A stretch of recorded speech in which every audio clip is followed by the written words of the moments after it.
اللہ فرماتا ہے جب تمہارے پاس کوئی فاسق آدمی خبر لے کر کے آئے تو اس کی تحقیق کر لو.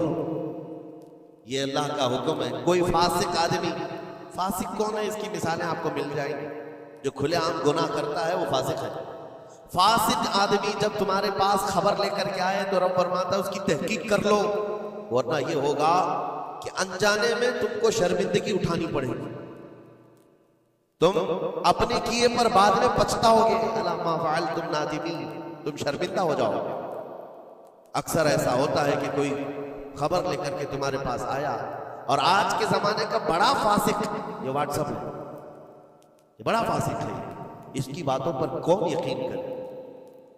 میرے عزیزوں، لوگ تو صرف ایک دوسرے کی ایڈٹ کی ہوئی تصویروں کو دیکھ کر کے ایمان لے آ جاتے ہیں. ہے نا؟ ایسا حقیقت ہے. واٹس ایپ یونیورسٹی کے فارغین تو ابھی زمانے میں بہت ہیں. ان کی نالج صرف اور صرف اسی سے ہے، انٹرنیٹ سے، واٹس ایپ سے. جبکہ ان کی تحقیقات پر اگر لگ جائیں تو اصل وجود میں کچھ ہے ہی نہیں. اسی لیے میرے عزیزوں، بدگمانی کرنے سے بچو. بدگمانی کرنے سے بچو. جس کی اصل ہی نہ ہو اس چیز کے پھیلانے کا ہم سبب بن جاتے ہیں کئی مرتبہ. اللہ کریم ہمیں اس بلائے عظیم سے محفوظ رکھے. مجھے ایک بات یاد آتی ہے، میں نے پڑھا تھا ٹرین میں ایک آدمی سفر کر رہا ہے اور اس کے ساتھ 3 بچے ہیں. بڑے بیٹے کی عمر 7 سال کی، دوسرے بیٹے کی عمر 5 سال کی، تیسرے کی 3 سال کی. چھوٹے بچے 7، 5 اور 3 سال کی عمر کے بچے ہیں. اب وہ بندہ جب ٹرین میں سفر کر رہا ہو 3 بچوں کو لے کر کے، اور جب بیٹھا ہوا ہے ٹرین میں، کوئی بڑا ادھر سے کودتا ہے، کوئی ادھر سے اچھلتا ہے. یہ تینوں اچھل کود ایسی مچائے ہوئے ہیں کہ اس مسافر کا آرام اور سکون غارت ہو گیا ہے. تھوڑی دیر تک کوئی برداشت کر لے گا، اور اس کے بعد مسافر دیکھ رہے ہیں دوسرے. بڑا مسئلہ تو یہ ہے کہ اچھل کود تو بچے کر رہے ہیں، باپ ایک جملہ بھی ان کو منع نہیں کر رہا. نہ بڑے سے کہتا ہے کہ بیٹھ جا، نہ چھوٹے کو سنبھالتا ہے. اچھل کود کر رہے ہیں اور یہ خاموشی سے بیٹھا ہوا ہے کونے میں. سامنے کے پیسنجر دیکھتے رہے اور کہا کہ کتنا بے غیرت آدمی ہے، بچوں کو ایسے کھلے عام چھوڑا ہوا ہے، بیلوں کی طرح ناچ رہے ہیں.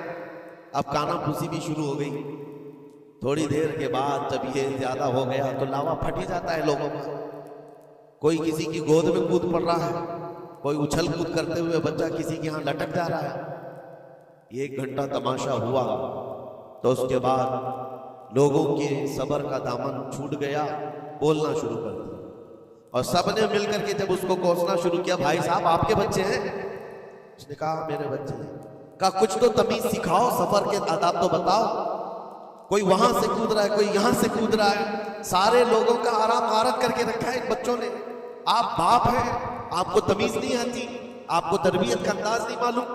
سب کی ڈانٹ ڈپٹ سنتا رہا، اور اس کے بعد تھوڑی دیر کے بعد بھرائی ہوئی آواز نکلی، اس کی درد بھری آواز نکلی. کہا میں ان کو تربیت اچھی طرح سے دیتا ہوں، تمیز بھی ہے سب، لیکن مسئلہ یہ ہے کہ آج ہی صبح ان کی ماں میری بیوی کا گھر میں انتقال ہو چکا.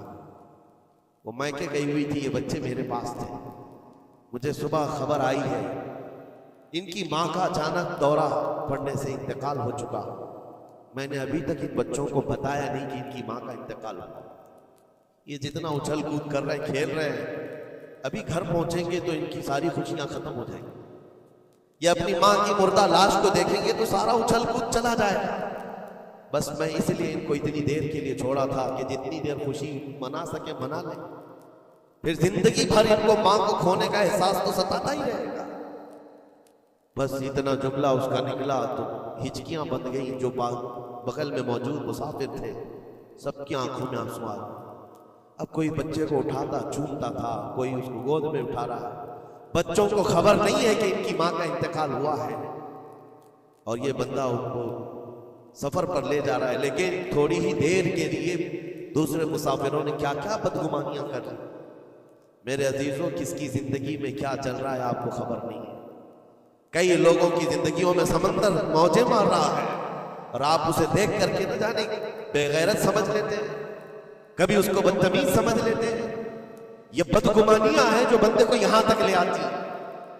اور بدگمانی کرنے کا ایک طریقہ یہ بھی ہے کہ حضرت امام راضی فرماتے بندہ بسا اوقات کافر بھی ہو جاتا ہے، کفر تک چلا جاتا ہے بندہ، کیونکہ گمان پر اگر یقین کرنے لگ جائے. اس لیے بچو ان چیزوں سے. اور مومنوں کی عزت کو پامال کرنا یہ آسان نہیں ہے. صرف اور صرف میں نے کئی مرتبہ دیکھا ہے اڑتی اڑتی خبریں آتی ہیں تو ہم اس پر یقین کرنے کے قریب ہو جاتے ہیں. اللہ ہمیں بھی اس کی ہدایت. یہ بہت باریک چیز ہے جس سے بچنا ناممکن نہیں تو مشکل ضرور ہے. میرے عزیزوں، اس سے بچنے کا ایک طریقہ یہ ہے بندہ یہ سوچ لے کہ مجھے رب تعالیٰ نے اس دنیا میں کس لیے بھیجا ہے. سب کا حساب کتاب لکھنے کے لیے بھیجا ہے. سارے لوگوں کا اعمال نامہ مجھے پوچھا جائے گا قیامت کے دن، فلاں کیا کرتا تھا، فلاں کیا کرتا تھا. جب مجھے رب تعالیٰ نے اس کا مکلف ہی نہیں بنایا تو خامخواہ دوسروں کی زندگیوں میں کیوں دخل اندازی کروں، کیوں لوگوں کے متعلق گمان پال کر کے بیٹھوں. آپ کو اس روئے زمین پر جو بھیجا گیا وہ اللہ نے اپنی عبادت کے لیے بھیجا ہے، اپنی رضا کے لیے. ہم اس کی رضا تو حاصل نہ کر سکے، اس کی عبادت میں کامل ہو نہیں سکے، اور دوسروں کے عیوب پر ہم لوگوں نے اپنی پوری انرجی خرچ کرنا شروع کر دی.